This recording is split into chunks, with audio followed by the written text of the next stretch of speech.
This mistake that I'm seeing people make is costing them anywhere between $15,000 and $20,000. So avoid this common refinance mistake that's going to happen in 2025 and 2026. I can't save everybody. No matter how much good information is on the internet, someone is going to get on a phone call with a call center representative. They're not mortgage advisors, right? They're call center representatives, and they're going to talk you into refinance that doesn't make sense. It might not be the right timing.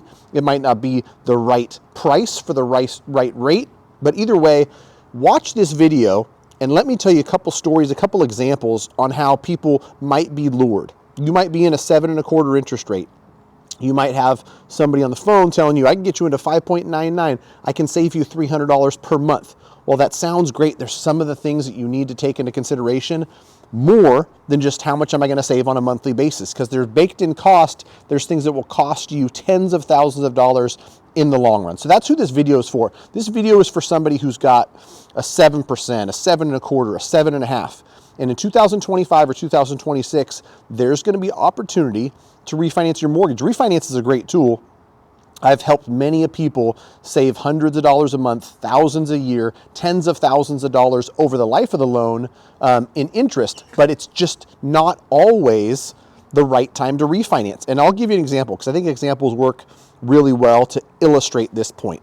Let's say that you owe $500,000 on a loan and you've got an interest rate of 7.25%. Probably a bigger payment than you initially wanted, right? And that's what I hear from a lot of clients who bought in the last couple years, is that what they sought out from a monthly payment standpoint wasn't available. They still wanted to buy, and buying was still a good decision, but they've got this $4,400 payment or this $4,600 payment. So anybody who's got a lifeline for you, that's a monthly savings of $200, $300, $400 a month, you're going to listen. Here's where the problem comes. If I call you and I tell you I can get you a 5.99%, a 1.25% savings on interest rate on a $500,000 loan, being that I'm pretty good at math, is going to be roughly $6,000 a year in interest savings. That's $500 a month. That's a big deal, right? And so if I told you I can get you a 5.99% and I could save you $500 a month, you would want to do that. You would be hard to talk you out of doing that.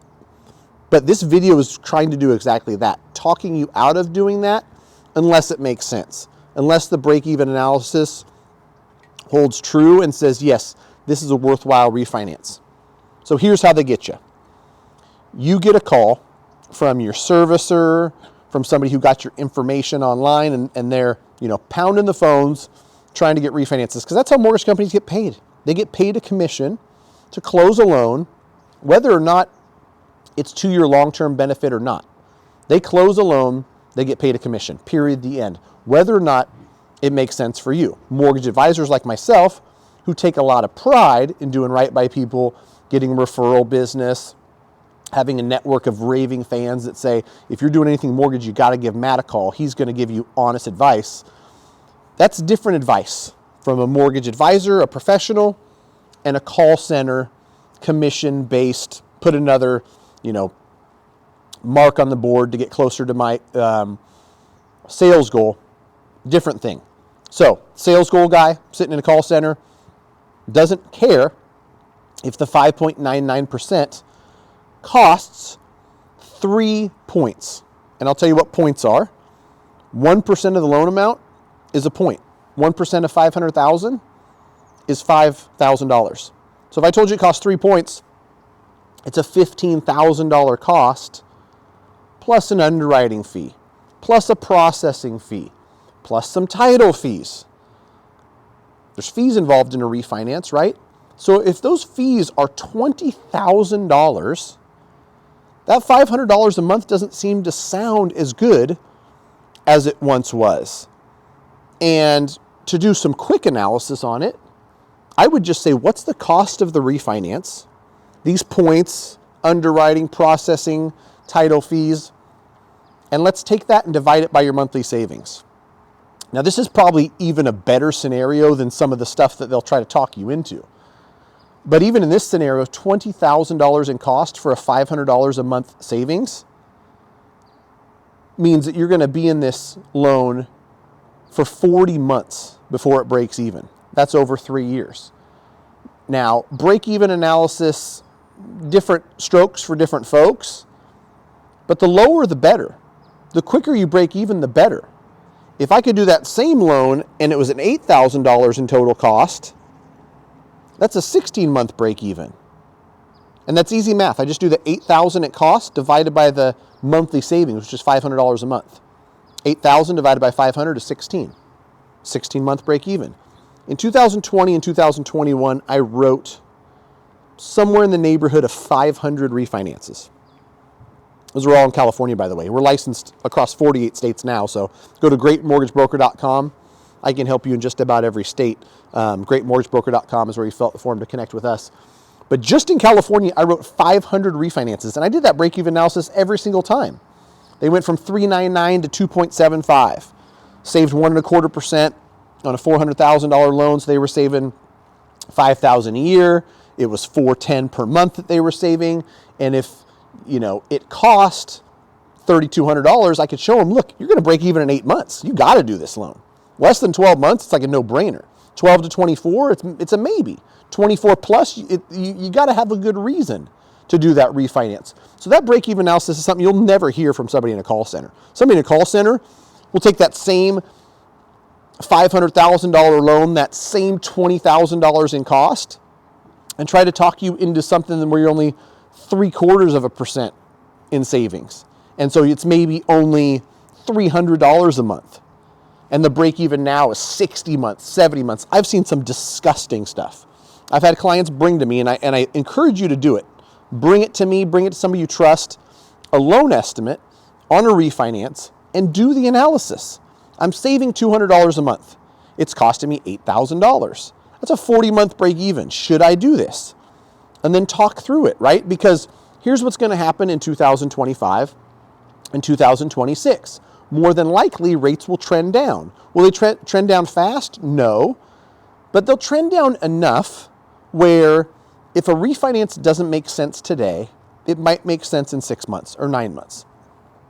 And you don't want to wait yourself and continue to pay extra per month and wait too long, but you also don't want to pull the trigger too soon. And too soon is when the break-even analysis is too big. I'd probably say 36 months plus. It's a red light, in my opinion. 12 to 36, it's a yellow. Really, 12 to 24 is a yellow. 24 to 36 is let's analyze it more. Less than 12 months break even. It's like you should do it. You better have a good reason not to do it. You're going to sell the house in the next 12 months or something, because paying an extra $400 a month when the total cost of it is less than $5,000, it's less than 12-month break even, just doesn't make sense for you to pay that extra $400 a month in interest to a bank that doesn't need more interest. So that is something that I know is going to continue to happen. People will be talked into refinances that don't make sense. So beware. Email me, matt@mtmg.com. Show me the refinance that you're about to do. Sometimes I get on the phone with people and I look at it and I go, you know what? You actually locked 3 weeks ago. You're in a good spot. This is a deal that breaks even in 9 months. Like, sign this loan. Sometimes it's, a 15-month or an 18-month break even. And they say, I want to set it and forget it. I'm going to be in this home for at least another 5 years, probably for another 15 years. And so, yeah, that's a go too. You just want to have somebody who can give you advice that's true mortgage advice and isn't just tell you anything to get this loan to the finish line. Because that happens more often than I'd like to admit, especially with these big call centers, especially with mortgage companies struggling, not doing as many loans lately. In refinance, it happens a ton. You get talked into doing a cash out refinance, paying off $10,000 in credit card debt, baking $30,000 or $40,000 into your loan, increasing your monthly payment by $900, all in the sake of paying a little bit of credit card debt off. That doesn't make sense either. So avoid refinance mistakes. Biggest mistake is doing something that saves you monthly, but has way too much cost involved. And you can look at my past videos on how to read a loan estimate. Box A is where the lender fees are. That's points for the rate. That's underwriting. That's processing. That's anything that's the lender generated fee. That is where people get got. The shiny object you see is the interest rate. The thing you're most focused on is monthly payment. You forget to look at the true cost of the loan. So avoid that costly mistake. If me and my team can help in any way, we're more than happy to. GreatMortgageBroker.com. Fill out the form, get in touch with us. Fire me an email, matt@mtmg.com. Happy to help. Talk to you soon. Bye-bye.